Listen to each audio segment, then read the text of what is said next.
Hey everyone, welcome to the channel. It's Radko from Radko, and in this whole video we are going to look into a Virgo Sun, Virgo Moon, and as well Virgo Rising weekly general tarot reading, August 16th up until August 22nd, 2021. And if you guys have an interest in personal reading with me, or if you do want to take my tarot classes, checking out the description down below is going to give you a link to my website where you can view and purchase either or both of these services. And as well, if you do enjoy the content here on the channel and you wish to support us, make sure you do subscribe to the channel and hit the notification bell to keep up with our weekly uploads and as well the live streams we do.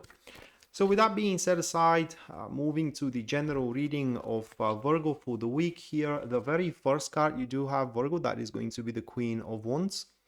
Followed by the second card of the week, we have the Four of Pentacles. Moving next, that will be the Three of Swords. And the last card of yours, we have the Death card. Okay, so we do have these four cards, and these are a four prime cards. There are going to be four more cards, which are catalysts to the first four cards, because I'm going to use the Elemental Dignities technique. And if you show interest into it, you want to learn doing it yourself, send me an inquiry to my Facebook page or to my email. Rather like send me an email, because I have produced a course meant to teach you that technique. So it's quite of a week here where you are going to start, how can I say, well, it goes like that, guys. It goes like that, you and somebody else together, I mean, you are going to start doing something rather big, huge, and very good, very, what was the word, the opposite to the noxious, benign, very benign for your life, okay? But the thing is that as soon as you do start doing it, you are going to start seeing some kind of a patterns, which are old patterns of yours.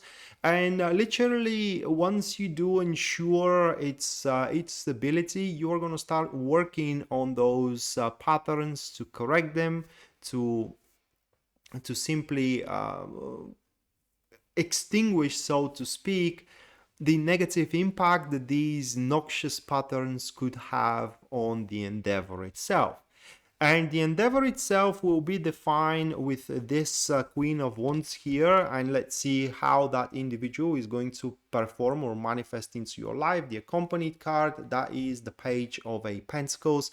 So we do have active neutrals, and that individual, these type of people, they are bored from life, in a sense of that they almost have every accomplishment that they have bestowed upon themselves, and now they are just seeking something interesting to do, something passionate to do, something that will kind of like bring joy to them and is going to bring enthusiasm to them. So in one way or another, they see either in you or in what you are doing or what you are trying to do, that passionate thing that they do want to pretty much be a part of. And that's why this card here shows that is going to be a very, very valuable ally. Because we do have neutral to the Page of Pentacles, I don't think that you know that person, at least not very well. You may have crossed paths each other, but just to say hi, or just for a few words exchange. You know, it is not like you are drinking coffee every day, deliberating on life. It's just you don't know each other very well. But for some reason at the start of the week you are to be approached by this person, or it's just your paths are going to cross this, but this time things are going to become much serious, because that individual is going to start something like a criticism. Very gentle, though. It's not going to be aggressive criticism, giving you idea or divulging their mind of what you can improve into your performance, for example, career-wise or relationship-wise as well, what you can do to open up more opportunities for yourself, and so on and so forth. That is because this person, Queen of Wands, they always pretty much can utilize or capitalize the maximum out of current situation. and it will be very advisable for you to, if not follow, at least consider some portion of that advice. And once you do so, the Four of Pentacles is taking place, and it is catalyzed by the Knights of Pentacles. So we have a passive supporters here with these two cards, and that is a very solid performance that you are going to do based on whatever cooperation you do have with the Queen of Wands. And that performance is going to be very simple. That will be the beauty of it, you know, that it's not going to be something sophisticated that will require many things to fall at place, and that it will depend on many people to do their part and so on and so forth. No, it will be something very simple, but it will be something very, very effective. And because we do have these two cards, they speak about the strive toward what thou wants, what thou truly wants, which may be career-wise or maybe relationship-wise. They could play both ways. And they do branch out. Relationship-wise, these cards are speaking about jumping into the branches of love.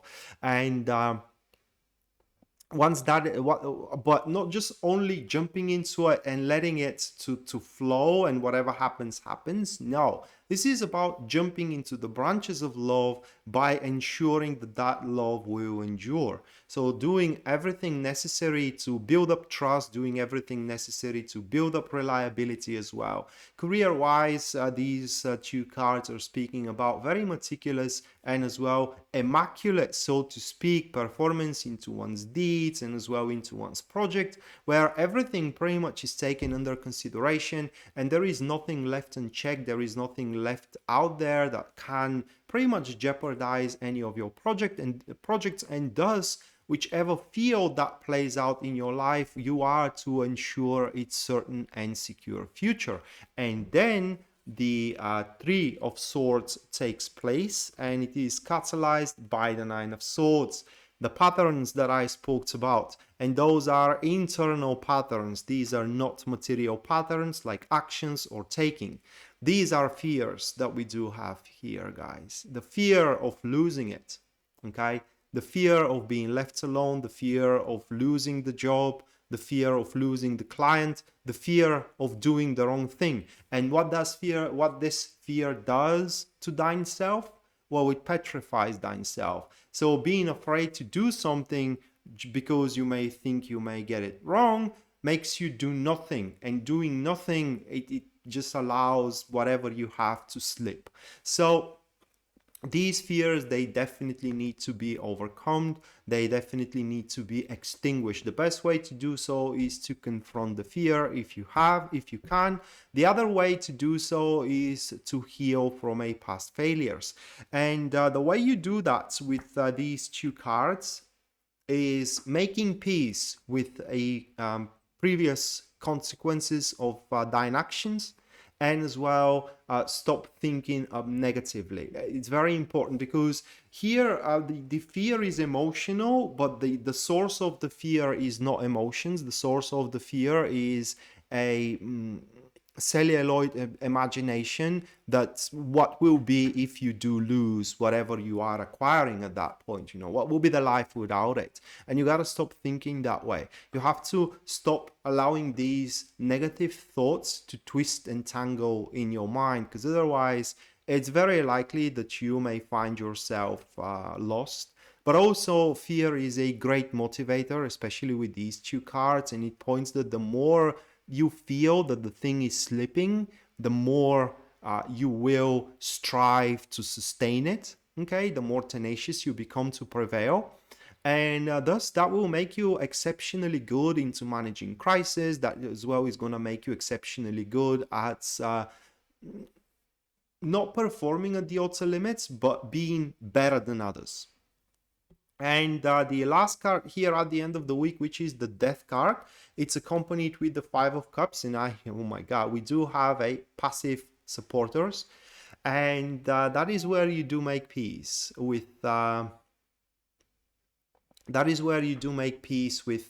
yourself, or with thine self, and with thine disappointments. Not just only previous disappointments, but as well current disappointments. That is like, you know, everybody has their virtues and their afflictions. And these cards here are speaking about making peace with your virtues and with your afflictions and just carry on with it. And what this is going to make is going to place many things which tried to shape you, like people, you know, like situations as well in flux, and those things are to be let go of in a process which may take a little bit of a time, but the process starts where you decide to let go of these noxious habits or a noxious people. And that will be a true change in your life, guys, and it is a change toward looking things from the brighter side rather than having a defeated vision. That is an expression in my country where you're seeing yourself defeated all the time. That is not going to be the case anymore. And these at the end of the week, you will also find yourself coping very, very good with disappointments and as well losses, because you will know that this is just a temporary disappointment or a partial loss. So with that being said, Virgo, that was your weekly general tarot reading for August 16th up until August 22nd, 2021. Hopefully you do enjoy it and you do like it, guys, and we are to see each other next time. Until then, bye.